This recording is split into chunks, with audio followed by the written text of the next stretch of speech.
ये है Israel, Mediterranean सी के पास मिडिल ईस्ट की एक छोटी सी कंट्री। इजराइल की टोटल पॉपुलेशन 9.4 मिलियन है, लेकिन हैरानी की बात यह है कि इजराइल की इकोनॉमी बहुत ज्यादा पावरफुल है। मैं हैरानी की बात इसलिए कह रहा हूं क्योंकि इकोनॉमी को मजबूत करने के नाम पर इजराइल के पास बहुत कम चीजें हैं और इसके अलावा इजराइल चारों तरफ से दुश्मन देशों से घिरा हुआ है। इजराइल जितने देशों से भी बॉर्डर शेयर करता है उन सबसे उसकी वॉर होती रहती है। इजराइल के पड़ोसी देश उसके दुश्मन होते हुए भी इजराइल की इकोनॉमी इतनी पावरफुल है। अगर सभी देश इजराइल से वॉर खत्म कर दें तो इजराइल की इकोनॉमी को कोई छू भी नहीं सकेगा। अब ये इजराइल के लिए एक एक्चुअल चैलेंज है क्योंकि जितने देशों से भी इजराइल अपना बॉर्डर शेयर करता है उनके साथ किसी भी तरह की ट्रेड वो नहीं करता है। इजराइल को अपने देश के बजट का एक बहुत बड़ा हिस्सा अपने डिफेंस पर खर्चा करना पड़ता है क्योंकि इजराइल और पैलेस्टीन का कॉन्फ्लिक्ट बहुत दिनों से चल रहा है, जिसकी वजह से इजराइल में वॉर चलती रहती है और उनको अपनी ट्रेड के लिए सिर्फ समुद्र पर ही डिपेंडेंट रहना पड़ता है। एक्चुअल में ये एक अच्छा ऑप्शन है, लेकिन तेल जैसी चीजों को पाइपलाइन से भी इंपोर्ट किया जा सकता है। कंट्री के पास ज्यादा नेचुरल रिसोर्सेज भी नहीं है, फार्म लैंड भी नहीं है और उतनी पॉपुलेशन भी नहीं है कि उनके लिए लो कॉस्ट मैन्युफैक्चरिंग की जाए। 2009 में इजराइल ने अपनी टोटल जीडीपी का 5% सिर्फ एनर्जी को इंपोर्ट करने में खर्चा किया था। जहां इजराइल को सिर्फ अपने घरों की लाइट ऑन करने के लिए इतना पैसा खर्चा करना पड़ता है, फिर भी इजराइल मोस्ट वेल्थिएस्ट और मोस्ट एडवांस्ड इकोनॉमीज में से एक है इन द वर्ल्ड, जहां की पर कैपिटा इनकम अपने पड़ोसी देशों से 10 गुना ज्यादा है। और यही नहीं, कनाडा, जर्मनी, फ्रांस और यूके जैसे देशों से भी ज्यादा है। लेकिन ज्यादा इंप्रेसिव बात यह है कि 40 साल पहले इजराइल की हालत ऐसी थी जैसी आज के समय पर टर्की, पाकिस्तान और श्रीलंका की है। उस वक्त इजराइल में हाई इन्फ्लेशन था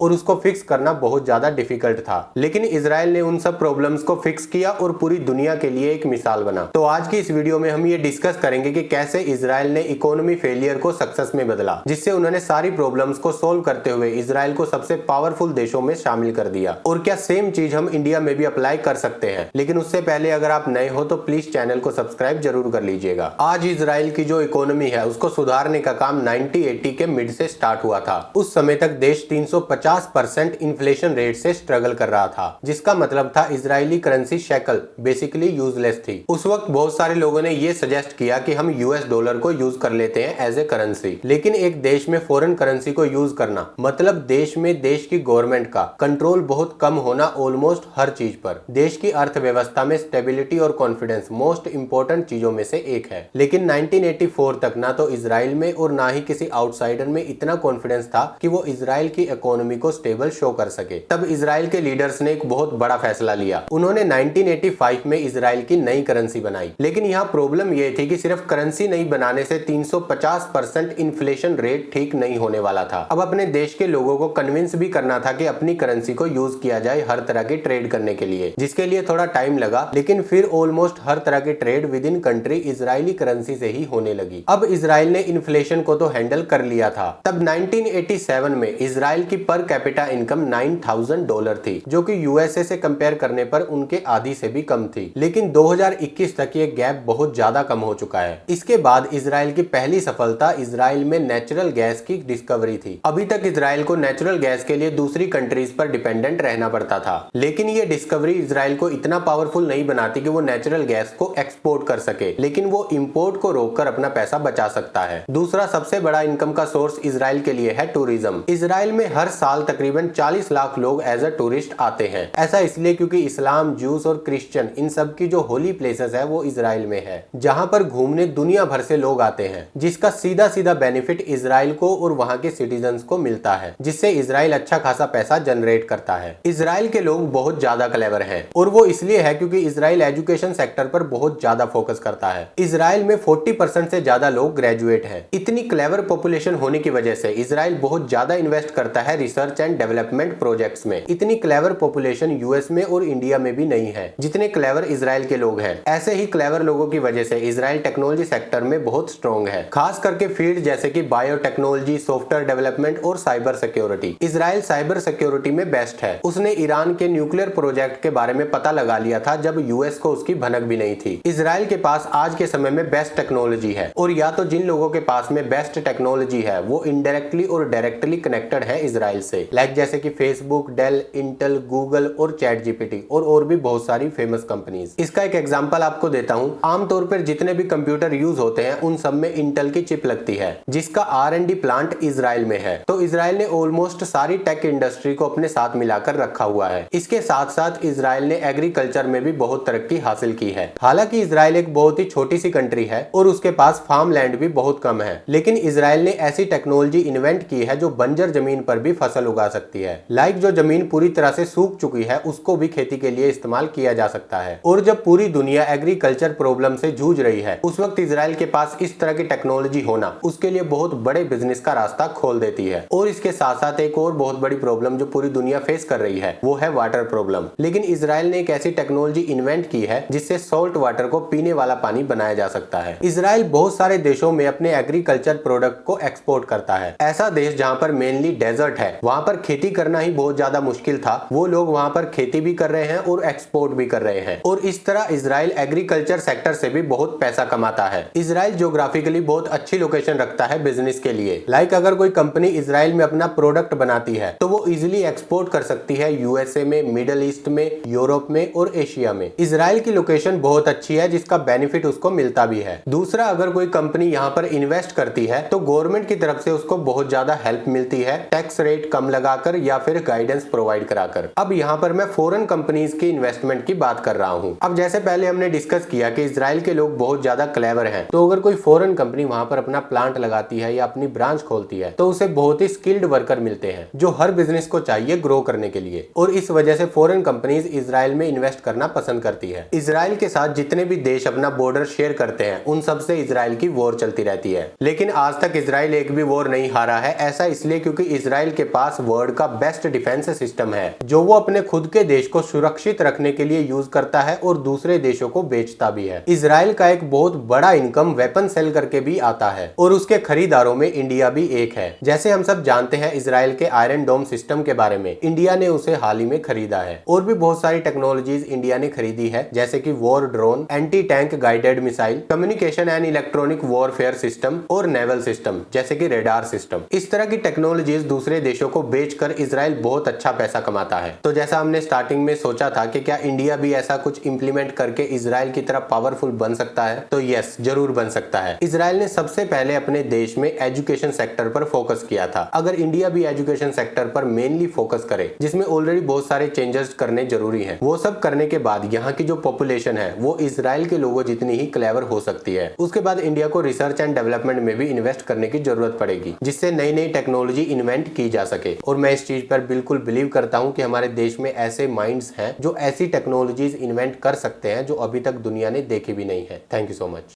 अगर आपको वीडियो अच्छी लगी तो वीडियो को लाइक कर दीजिए, शेयर कर दीजिए अपने फ्रेंड्स और फैमिली में, और इस तरह की वीडियोस देखने के लिए प्लीज चैनल को सब्सक्राइब कर लीजिए। मिलते हैं एक नए टॉपिक के साथ। Take care.